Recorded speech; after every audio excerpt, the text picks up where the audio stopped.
Singing Dutchman Productions.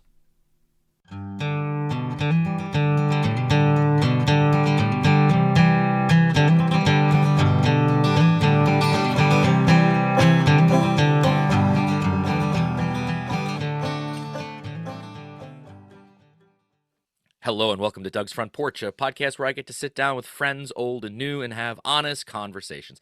Today I welcome Kathryn Kline to the front porch. I'm going to refer to her as Kat throughout the rest of the interview because that's the only way I know how to call her.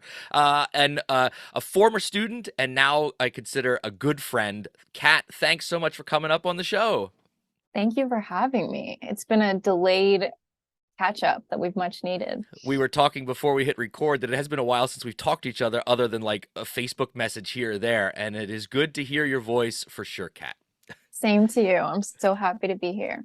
So I start every episode the same way, just so the audience can get a little bit of a taste of who you are. I always like to have my guests say, tell us where you grew up, and maybe a little bit about, just a little bit about your childhood. What kind of things were you interested in as a kid, even through like school? What kind of things did you get involved in before you went off to college? Yeah. So I grew up in Lock Haven, Pennsylvania, and I went to Central Mountain, which is where I got to know you in German class. And growing up, I was always interested in writing, in language, and that's what led me to taking German. And yeah, I just really enjoyed writing, which also led me to the school paper at Central Mountain. And that was where I kind of delved into journalism. But in terms of other things I was interested in, I was never much of like a sports person, that kind of thing, but really more academically focused and really focused on the writing and creativity aspects, and poetry. All sorts of creative writing is what I enjoy. We're going to come back to a lot of that stuff, but I have to ask you this. You were the youngest of three siblings. Right, yeah. What was that like, being the youngest? I'm the oldest, so I know what that aspect is like, but what's it like being the youngest? It's interesting. I feel like they always say the middle child is sort of like the peacemaker, but I would see myself as the middleman in my family, as the peacemaker in a lot of arguments and that sort of thing. So being the youngest was fun though, too, in the sense of, by the time I came along, a lot of the rules were much more loose. So I think I got away with a lot more than my older siblings, but overall it was fun, and my siblings are great. So I have a really close family. You do, and I had the pleasure of teaching your other two siblings as well throughout their entire high school career. Right. And some siblings are really similar to each other. And then there's other ones that are really different. And I had your older brother, and he was his own person for sure. And then your older sister came along and she was completely different from Nick, your brother. And then, I saw the roles like, oh, there's one more Klein coming through. I guess I'll get this one too. And I was like, wonder what this one's going to be like. And I agree with your statement about being kind of the peacemaker. Your personality always came through more that way as someone that could communicate really well. And of course, now you do that professionally.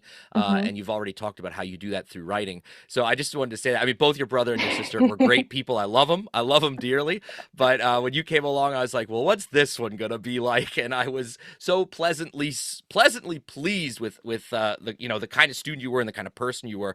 And I do have to say, you not only took my German classes, but it was either your senior year or junior year you took my AP European history class. Right. And that's where yeah. I finally got to see your writing abilities. And to this day, I mean, in 21 years of teaching, you are still, and I say this to kids, I might not mention your name, but I reference what you could do.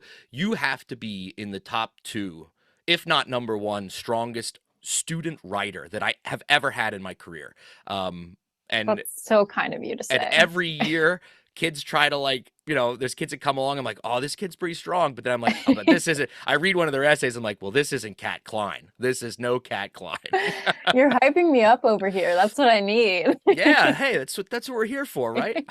No, it's good to hear that. And it's fun to think of those days. I just enjoyed that class so much. All of your classes I enjoyed, but AP Euro specifically, that was such an interesting and fun class. And, you made that topic so fun, which was great.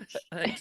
All right, so let's transition. You left high school and, you had, I remember the whole college picking process, because you and I had multiple conversations throughout that Right. process when You you were were a senior. instrumental in that Oh, process. instrumental. Well, I think that's a good. I was going to ask you about this. At the end of the day, you ended up choosing to go to George Washington University. Right. Girl coming from small town, rural central Pennsylvania decides to go to a major city with a college in the middle of a major city. And on top of it, the capital city for the United States.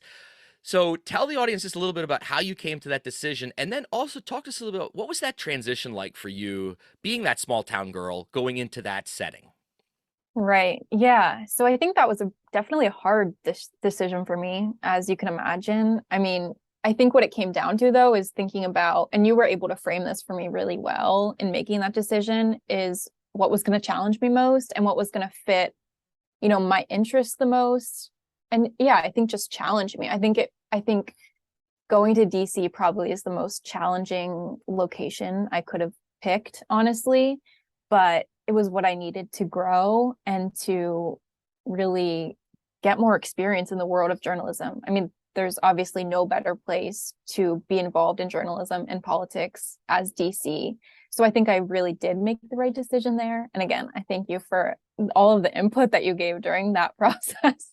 It really was instrumental. And I don't mean to, you know, I can't overstate that enough. But yeah, and the transition, I will admit, I'll be the first to admit that it was rough, honestly, coming from such a small town and coming from a close-knit family and then being sent off into this new world of living alone, and not only living alone, but in a huge city where I knew no one. And also as someone who is naturally introverted, that was a hard part of it as well. So it did take a while to transition. And I think most of my freshman year, if not my sophomore year too, was a lot of transitioning and obviously learning. What was it that? How did you overcome it? Like, was it just you kept was it like you kept saying to yourself, okay, I gotta do this, I gotta do this, or was it just a natural progression? I think it was a natural progression, but also I had a lot of support from my family from afar and from friends I made at college, from a great therapist, honestly. But it took a lot of time. And I think looking back, that's not something that a lot of people are really candid about, how difficult that process can be, moving away. It's not something that comes natural to everyone, and finding your place in the world is not easy for everyone, I guess. But What yeah. what one thing I wanted to ask you too, and I don't think I've ever asked you this. So you had you knew you were a good writer, or at least you felt you were a good writer. You enjoyed writing, which a lot of people don't enjoy. Why didn't you decide, or what made you decide of leaving like just the writing track of, like, I don't know, getting like a degree in English? What was it about journalism that pulled you? Yeah, I think that's a good question. And it's something I've been thinking about recently as I think of where I want to go in the future. I think journalism felt, of course, like a more usable degree. I did consider getting an English, majoring in English as well. And honestly, looking back, I kind of wish I would have done more with that. I did do some creative writing, but I wish, and also I took some German literature classes, but I wish I would have done more on the literature side of things. But beyond that, I think journalism just felt so exciting. And coming to DC, the more I got immersed in the political world, I just found it so exciting and so exhilarating. And there's so many avenues to explore in the world of journalism. And also my school, George Washington University, has such a great journalism program. So I think that was just a big part of it too.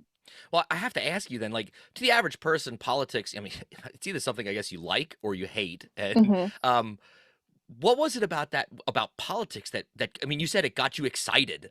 What Hmm. was it? Was it the the nuts and bolts of it, like how it works, or these crazy people that are running the show, or what was it? I think, I mean, definitely the crazy people are interesting. And I think it's only gotten crazier and crazier, obviously. But I think what's interesting about politics to me is how it affects everyday people. And that was something like coming from such a small town, um, where so many people are living, below the poverty line and dealing with all of these different issues. I think that's where the initial interest came in, of how do these issues that are being, you know, legislated upon in Congress, how do they affect real people. And that's always been like the aim of my writing and my journalism, is to write about the issues people care about and the issues that actually impact people. Perfect transition, Kat. It's like we scripted this. So I know that during your college years, you had some internship opportunities, and I'm going to ask you about two of them. The first one, we're going to go back to your hometown because there were, I don't know if you did this for, I know you did this for at least one summer. Was it more than one summer? But you worked as an intern for the local newspaper, the small town newspaper, Lock Haven Express. Yeah, I did. It was actually 2 summers, 2 really great summers. That was such a great internship experience. Okay, so why do you say that? It's for so many reasons. It was my first experience, working at an actual newspaper. I think that was before I started working for the school paper or the GW's paper. So that was exciting, my first newsroom experience. And also working at a small town paper is so much, it's just such a unique experience. I mean, this newsroom is like, the building that the Express is in is very old. There's a lot of history to it. There's like, at any given time in the newsroom, there was maybe 4 people. So compared to where I'm working now, it's just such a different work environment.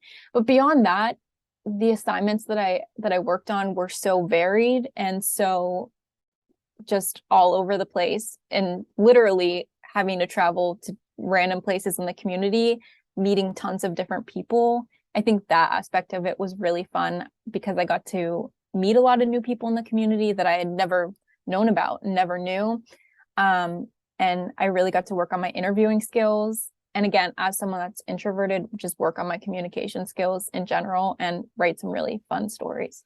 Didn't you have to do some of the obituaries too? I think I remember you telling me that. Like, Yes, yes. In addition to the more like serious or like the more in-depth interviews, I did some obituaries, some police reports, that sort of stuff. I actually, as weird as it sounded, I liked working on the obituaries. There was a very routine process to it. So okay. All right. So that was one internship that you experienced in college. The other one, you were a press intern at the United States Senate.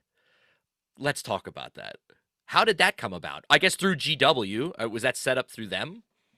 it was not set up through the school, but that was, after I decided on journalism as my major, and I was kind of thinking of the next logical steps to explore this whole realm. And being in DC, it just felt natural that I take advantage of this opportunity. And I've always loved Senator Casey. And so I just thought, I'll go for it, apply.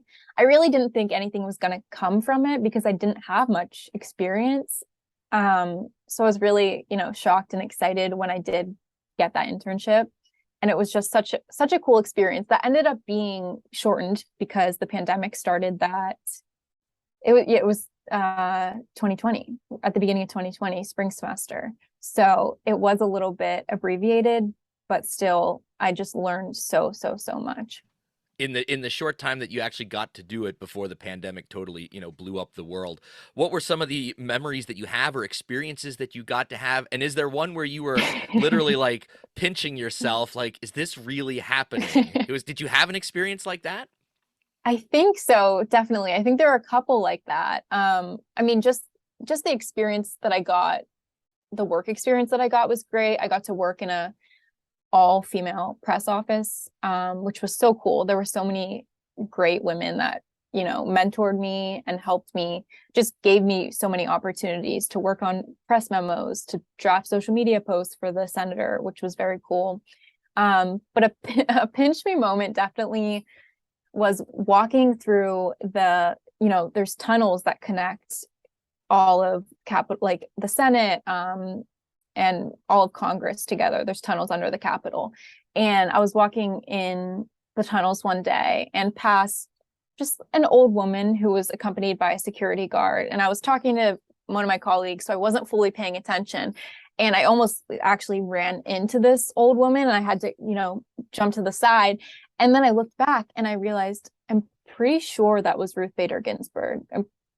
Pretty sure that's who that was. And to this day, I'm like 99% sure it was her. So, Oh, it was. It was. That's the end of the story. It was. So you almost ran over RBG. All right. right. That's a great story.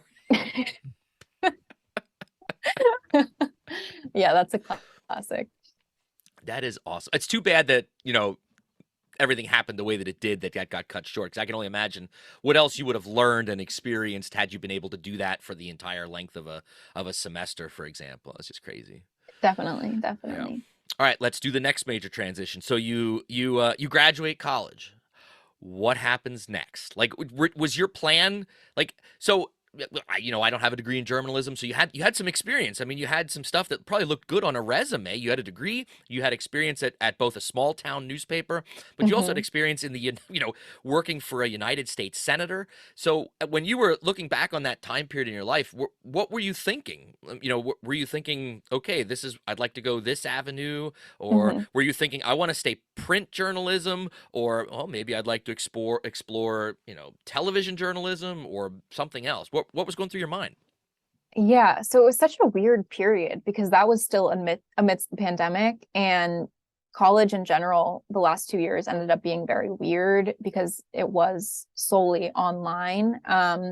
So I think I was just kind of in a weird headspace, honestly, when I graduated. We didn't even get a real graduation at the time. That didn't come until October of 2021. We finally got an in-person ceremony, which we can talk about. Elizabeth Warren was the speaker, which was amazing, um, who I've actually ended up meeting here at work. But anyway, so I was kind of just all over the place in that period, in May of 2021. But I think I was mainly focused on print journalism. That's kind of where I saw myself going.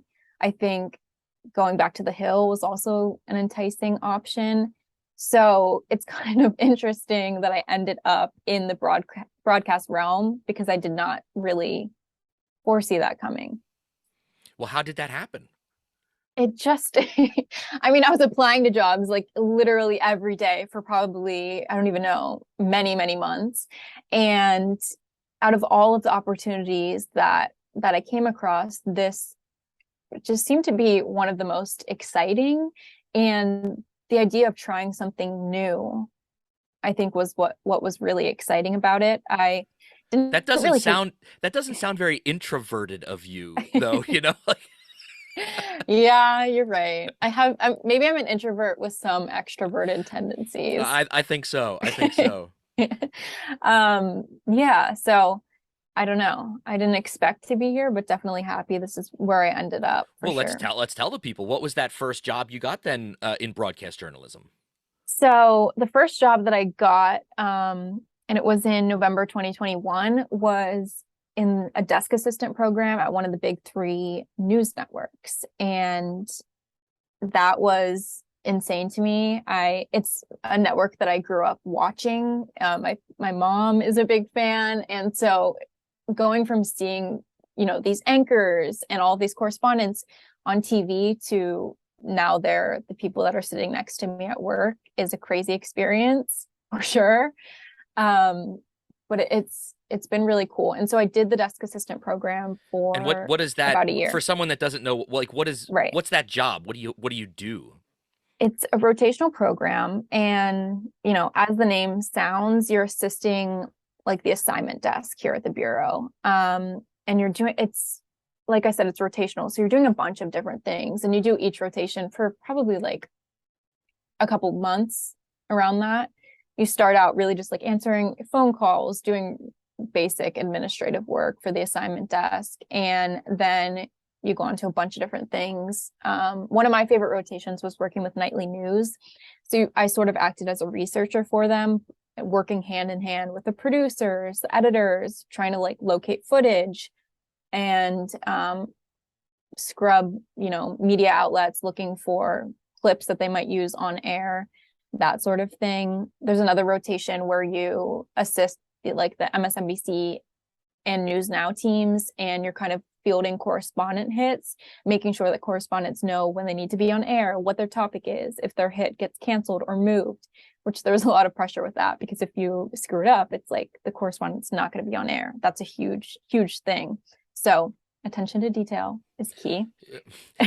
Were there times where you found yourself actually on the floor of the studio when they were recording these episodes and these shows?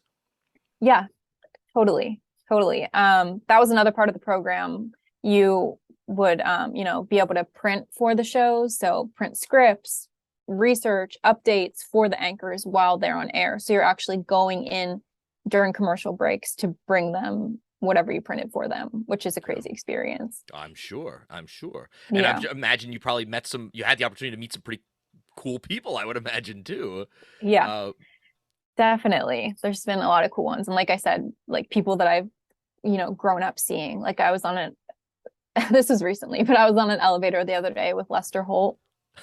did, Randomly, he doesn't even work out of DC. He works out of New York. But that was crazy. did you say hi? I did, yeah. I didn't want to keep him long because it was literally like 6 o'clock or like right before 6 o'clock, and Nightly was about to start. So I was like, okay, he's dedefinitely going to the studio right now. Yeah. That's crazy. And Yeah. can you talk? So that was your first job. Can you? I know you already briefed me a little bit. We can't say too much about your brand new job, but what Right. can you tell us about this new job that you are currently doing? hmm So what can I tell you? I mean, I can tell you definitely about what I'm doing and just more details about the show. It's a show that has yet to launch. So that's a brand new thing for me. I started out in this new job in November. So it's been, a couple months now. But this show is set to launch in the spring. So that's been a really cool experience. I was literally team member number 2, other than the anchor. So that was insane. And just seeing it built from the ground up. I have to ask you. How'd you get that? It was a weird connection. Honestly, I feel like DC is all about connections, and I Oh, don't have yeah. that many, I honestly. think that's changing. Maybe slowly but surely.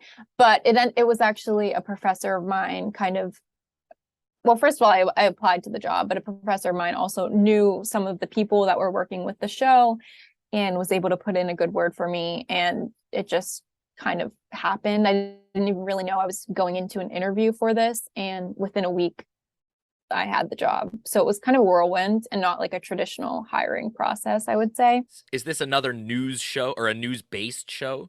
It is. It's another Okay. news-based show. It'll be I'm like catching myself. Yeah. No, I Stuff. don't want you to get in trouble for sure. No, I mean, Uh, I won't get in trouble, but just details will be announced soon. So I think that's exciting. And we also actually have a team now. We have like 7 people now. We have all sorts of producers, and I'm just been learning so much about how you build a show. What even does that mean? All of right. that, from marketing to everything else. So are So you still doing journalism? I mean, are you still applying those skills, or have you kind of like shifted a little bit? I mean, it's interesting in that sense because I'm not really flexing a lot of the writing skills, but more definitely I do have some creative work that I'm doing in the job. So basically over the past couple months, I've been doing sort of a production. You mentioned I'm a production assistant. So it's a mix of administrative work. So working on scheduling for the anchor that I work for, like booking travel, scheduling meetings, all of that sort of stuff. But also there's a research aspect to it, which is what I really enjoy and where I do get to, put in some of my writing skills. And I also recently, we haven't like talked about this yet, but I recently transitioned into a new role on the same show. And so now I'm going to start in a graphics production assistant role, which is a whole new world to me, basically. So like So when you say that, do you mean like the images that are portrayed on screen, yes. maybe like in the up above the anchor's shoulder or something like that? That type of, and any graphics that are associated with the program, I'm sure too. Yeah, so basically any graphics that are aired during the program, not like the actual branding of the show. There's a whole arts team that works on that sort of stuff. I'm clearly not that skilled, and I don't have a lot of graphics experience, but this role is directly a part of the show team, whereas the other role I was in was working directly for the anchor, if that makes Okay. sense. So in this new graphics role, I'll definitely have a little bit more of an editorial focus, Hmm. which will Okay. be great. Yeah. All right, we talked a lot about jobs. Now, you know me. I want to dig a little like philosophically about. I was thinking a lot about Right. these questions coming up Yeah. after we kind of like laid the foundation of what you've done, what you've studied, where you currently are, and what you've experienced over the last couple of years. So I have some deeper questions that I'd love to get your take on. And I'm going to start with this one. This one I think is an easier one compared to some of the ones that are coming. What in your mind, having been in these roles that you've been in, what don't people know about the media? That is a very good question. I mean, we live in such a time where people have so many misconstructions about the media, but I think what people don't understand, in my view, is that most journalists are trying to get it right. Most journalists are looking at things from a balanced view. And I don't think people totally see that, or people give them credit for that. But in my experience from the people that I've worked with here, I think most journalists are trying to get it right, and they are coming at it from a facts-based perspective. I I was thinking, and even though I've had, I mean, I've gotten to do a little bit of work with media over the years, but really, I think what the average person, this is, I see if you agree with me on this, the average person has no idea how much work goes into putting that 30-minute show together, or even nowadays looking at, even because a lot of things have moved on to like the social media platforms and things like YouTube videos. I mean, I think a lot of people just click play and think, oh, someone just slapped this together in 5 minutes, and that is not the case at all. Yeah, I think that's a really, really good point. And something I that was the biggest shock when I came into this broadcast world that I knew nothing about. Because I didn't even take any, there wasn't really much of a broadcast focus. There wasn't that option in college. So I totally agree with that. I mean, from you have the editors, you have all sorts of different producers, a whole show team. You have people that are directing the show, making sure that the graphics go up at the right time, that the, video elements are played on cue. And then there's people that are operating the prompter. I mean, even the idea of a teleprompter and that whole thing is so interesting to me, because a lot of the anchors you see on air, they just sound like they're talking so naturally, but 90% of them are talking, reading a teleprompter, of course. So there's so much work that goes into it, Yeah, for there's so sure. many moving parts. There's so many moving parts, and you're learning now, I guess, especially with this new position that you've been in, is that those parts have to perfectly mesh at all times.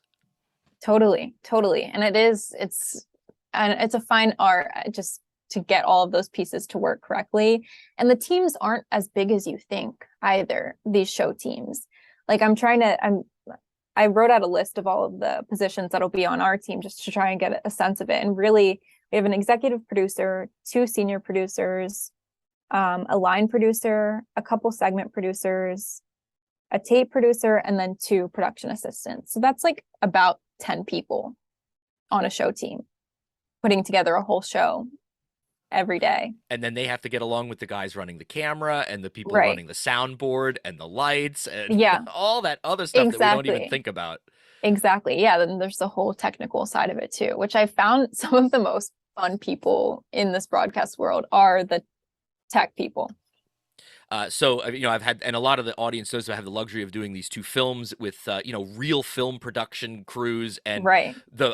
my favorite thing during when we're not filming is Hmm. talking to the sound guys, Yes. because Sound guys are the they, best. they are absolutely the best. Oh my gosh, some of my best friends are sound guys now it's so crazy. And the camera guys, like, I really enjoy a lot of Yeah. the camera people that I've gotten to work with too. But I digress. You kind of touched on this next question already, but I'd love to go a little bit deeper with you. So, what do you say to somebody that says to you, the media's biased and all you do is push the agenda that you want to push, or that your advertisers want to push?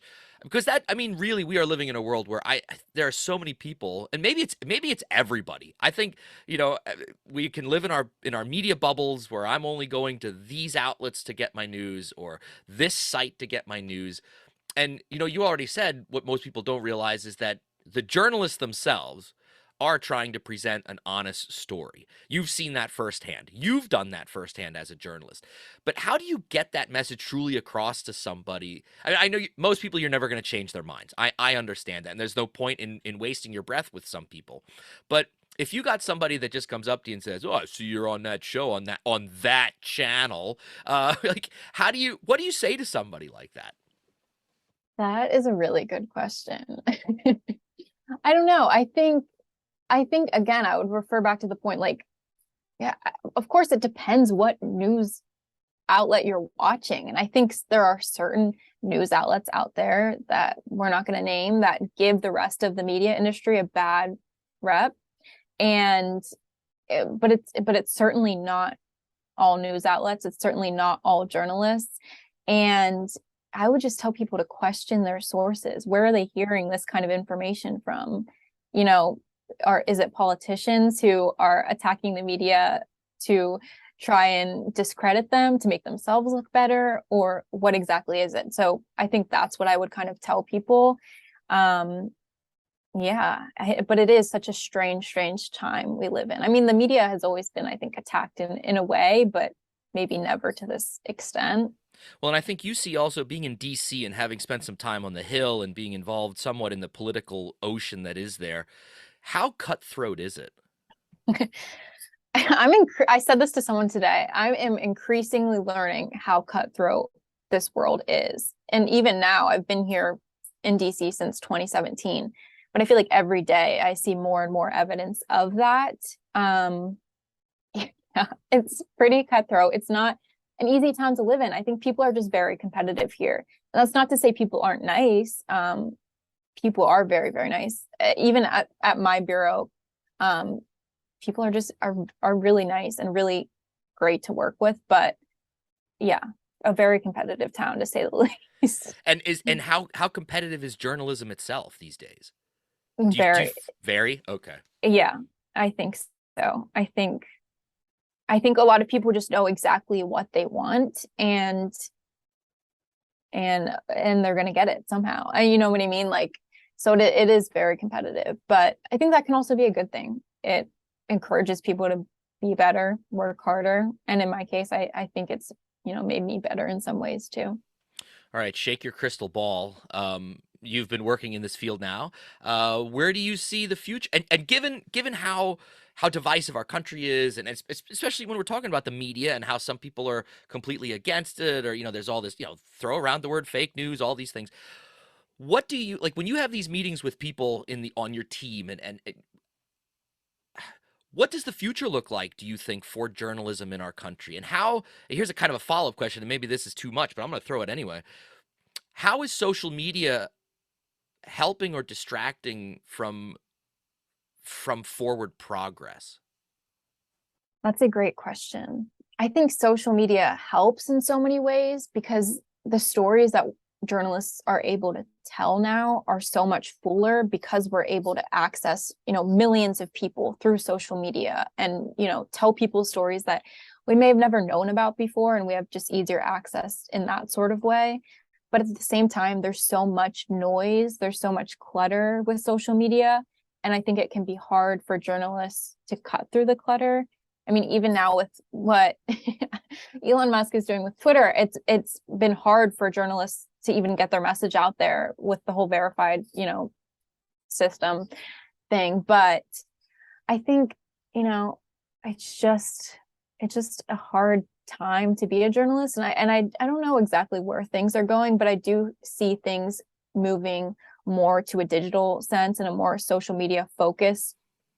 I was going to ask about like print. What do you think is going to happen to print journalism? I mean, obviously everyone says print is dead, but it's not. It's not. And I think in terms of broadcast, though, I think things are moving much more to the streaming world. I think streaming is going to just keep getting bigger and bigger. And I think that is the future. And that's what I'm hearing a lot here. And that's what I'm seeing a lot of where investments are going is to the streaming realm, which is interesting. And I think it's cool because it's, a brand new avenue. There's so many things that you could do with it. But that's where I do see things going. What is What's appealing about streaming, do you think, for everybody moving forward? I mean, not everyone has, I feel like no one has cable anymore. And with streaming, obviously you can stream it wherever you are, of course. And I think that aspect of it just appeals to a younger generation. Like more and more people are watching our streaming shows. They can watch it on their phone, they can watch it while they're on their commute, all of that sort of stuff. And then also, I Do think you that, do yeah, you think we're seeing the end of like the traditional, and this is hard for any American that's over a certain age to maybe swallow, but the end of the traditional 30-minute nightly news? Do you think that's going to stay around in the future? I don't know. I hope so. I love nightly news. But, I think that sort of thing that is such a staple in not only people's lives, but just in the news world. I think that will stick around. I think that will probably stand the test of time. I could be wrong, but that's my gut. Okay. Yeah, I think with streaming it has been around for a little bit, but I think it still is probably a little bit Wild West situation right now, Yeah, where everybody's trying to figure out how truly to conquer it, maybe, right. and how does advertising play a role in all of this as well, because that's where the Hmm. money is, and oh, Totally. Yeah, it's an interesting world. to say the least, Kat. Oh man, we could talk about this stuff for hours. I'm sorry, Yeah, we could. but we can't. We can't right now anyway. I have to transition the last part of every episode. I don't know if you listen to the podcast or not. Doesn't matter if you do. But I always end each episode with 10 quick questions to my guest.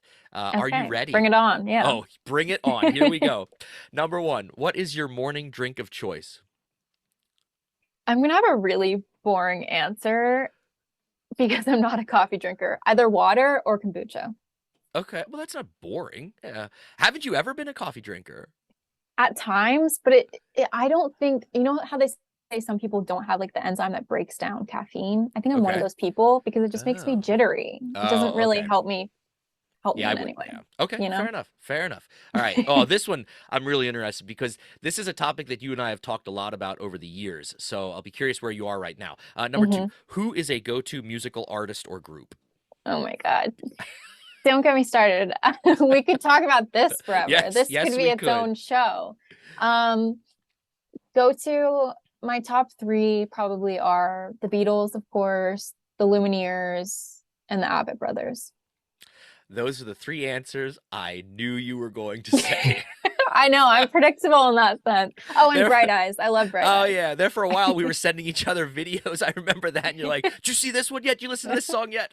In fact, you were the one that exposed me to the Avid brothers at first. I was like, I I don't know. know these guys. And you're like, no, you got to listen to these guys. Exactly. And We've that they had are many worth it. debates about music. We have. Always good. Always good. Yeah, of course, of course. All right. No, number three. What is a movie that you can watch over and over again and it doesn't get old? Can I give multiple answers? Does it have to I'll be just allow you one? to give three. Okay. One that I rewatched recently and I it's just always such a classic is Eternal Sunshine of the Spotless Mind. Which is such a, it's kind of a depressing movie a little bit. But I was able to see that in theaters. There's like a theater here that does throwback movies, and that was really, really cool to see in theaters. So I would say that, and this is a more my younger days, but Clueless. Clueless is such a classic film. I could never get tired of watching that movie.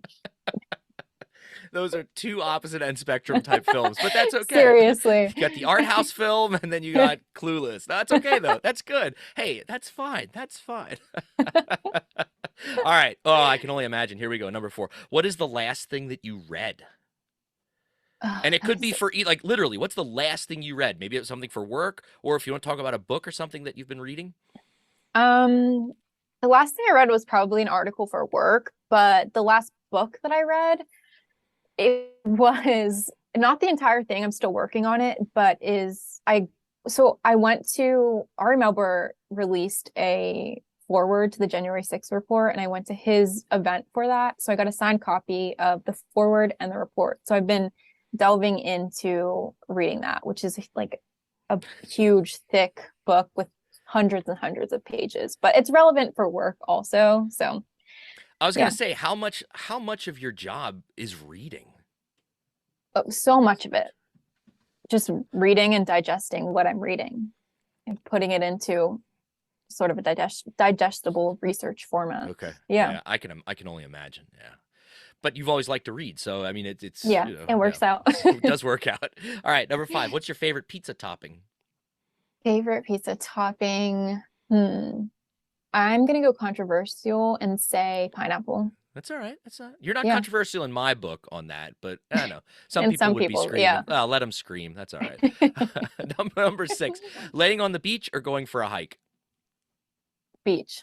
Okay. Total Uh, beach. total beach. Number 7, you've invited me over for dinner. What are you cooking? Hmm. That is a good question. Probably it's gonna be some sort of carb. So pasta or Okay. maybe like grilled cheese. Some sort of pasta dish or grilled cheese. Okay, fair enough. Like, do you enjoy cooking? I'm getting I think I enjoy baking more than I enjoy cooking, but I'm getting to a place where I do enjoy cooking more. I think my problem is finding like creative recipes. Like I usually stick to the same thing. So I've been trying to delve into that world more. All But I right, I'm need gonna some stop. I'm recommendations. gonna I'm gonna stop sending you music recommendations. I'm gonna start sending you recipes. How's No, that sound? literally, please Yeah, we can do do. that. I need ideas. No problem. All right. Number 8, a dream vacation destination of yours. Money's not an Hmm. object. Where are you going? Italy or Hawaii? Okay. Either. Those are my top choices right Yeah, now. that's good. That's good. What's something you're afraid of? I mean, there's so many things. I think even now I have a deep rooted fear of public speaking that I'm slowly getting over. But, that was my top fear for a long time. But Okay. a less serious fear, um, I hate bugs. Literally any bugs, whether it's a spider, a thousand legger, or a ladybug. I don't even like ladybugs. So Okay. there you go. All right. Last question. What job, other than ones that you've had in the past, would you Yeah. love to have? That is, wait, that's so hard. Hmm. That's been the most difficult question so far in this whole discussion, maybe. Something with literature, with English literature. So whether that's a professor or someone who studies that in some way. I don't even know if there's a job that does that, but I think something in that realm. That would be maybe my dream job right now. Sounds awesome. Yeah. Yeah. Well, Kat, we have to do this again sometime. Hopefully next Please. time face to face. Yes, It's been way too long. seriously. But Way what a too what long. a fascinating conversation. And I've had some former students on the show already. Some that peers of yours that graduated kind of around the same time you have. And I don't know. I've been really lucky to be able to work with some kids who were kids at the time who now are, wonderful adults. And I've seen you guys grow from little ninth graders up to, now one of them's a fighter jet pilot in the Air Force, and another one's investing my money. I love that. And then I have, and someone like you that is walking the halls of Congress and is right in the thick of things with national broadcast television. And I cannot be prouder of you, Kat, than I am. I really Thank can't. you. Thank I've you so always been much. proud of you ever since I got the chance to get to know you, and you continue to impress me. And I know you will moving forward too. So I wanted to say that publicly. Mhm. I think I That means the whispered in world your to ear me. at graduation, but it's been a long time since you graduated, so I wanted to 6 say it years, again. I Yeah, think. tell me Yeah. about it. How about it? But I wish you all the best. You got a bright future, and everything's crazy, like the stuff you're getting into, and I do know what show you're going to be working with, and I can't wait to see it. And I'll promote it once everything goes public or whatever. I'll definitely let my audience here know, hey, check out this show because that's what Cat's on or associated with. But I'll definitely do that in the future. But I'll thanks keep you again so updated. much. Please do, please do. Thanks so much for coming on the show, taking some time out of your busy DC schedule, and oh gosh, it was so great talking to you, Kat. Thank you for having me. I'm truly honored to be on here, and we'll have to do this in person soon. Sounds good. Thanks so much. Okay. Thank you. Thank you for listening to Doug's Front Porch, a conversational podcast with your host, Doug Maidenford. If you enjoyed this episode, I'd love for you to subscribe, rate, and give a review on iTunes, Spotify, or wherever you get your podcasts from. 5 stars only, please. Follow along on Facebook, Twitter, and Instagram. Just look for Doug's Front Porch. Also, please feel free to tell all of your friends about the show, and I'll see you all next time on My Front Porch.